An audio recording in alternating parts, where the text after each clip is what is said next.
बिस्मिल्लाहिर्रहमानिर्रहीम। अस्सलाम वालेकुम नाजरीन।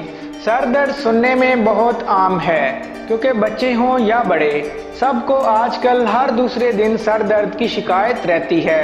लेकिन अगर आप गौर करें तो सर दर्द कोई मसला नहीं है। इसकी कई एक वजूहात हो सकती हैं जो शुरू में हमें मालूम नहीं चलती, लेकिन जब पता चलता है तो यकीनन बहुत देर हो चुकी होती है।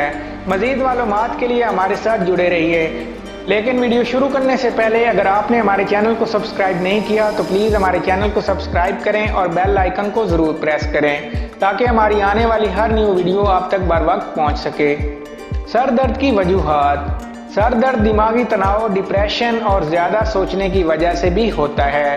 थकान और मुस्तकिल दिमाग के चलने से भी सर दर्द होता है, इसलिए दिन में कुछ वक्त आराम करने के लिए कहा जाता है। मुश्किल सर दर्द रहने की वजह फालज भी होता है, जो कि फौरी ना हो तो अचानक आप पर हमला करता है। बुखार में भी अक्सर सर दर्द की तकलीफ हो जाती है।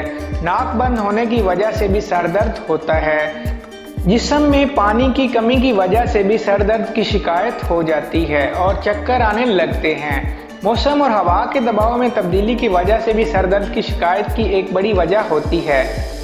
चाय और कॉफ़ी का ज़्यादा इस्तेमाल अब लोगों की आदत बन गई है, और जब ये दोनों चीज़ें ना मिलें तो सर दर्द लाजमी बढ़ने लगता है। सर दर्द को ख़त्म करने के घरेलू नुस्खे। सर दर्द कई एक तरह से ख़त्म किया जा सकता है, जिसमें चंद ये हैं। 1 गिलास सादा पानी पिएं और लंबे सांस लें, चलें फिरें। पेपरमेंट ऑयल की मालिश सर दर्द से निजात का एक अहम नुस्खा है। खाने में अदरक का इस्तेमाल बढ़ा दें, इससे भी आपको सर के दर्द में फ़ायदा होगा। माथे पर अदरक मिले नीम गर्म पानी की मालिश करने से भी सर दर्द ख़त्म हो जाता है। सेब के सिरके को गर्म करके इसकी भाप लें, ये दिमाग के पट्टों को आराम पहुंचाने में आपकी मदद करेगा। सौंफ को चबाने से भी सर दर्द में राहत मिलती है। अगर आपको हमारी ये वीडियो अच्छी लगे तो हमारे चैनल को सब्सक्राइब करें, वीडियो को लाइक करें, शेयर करें। Thank you.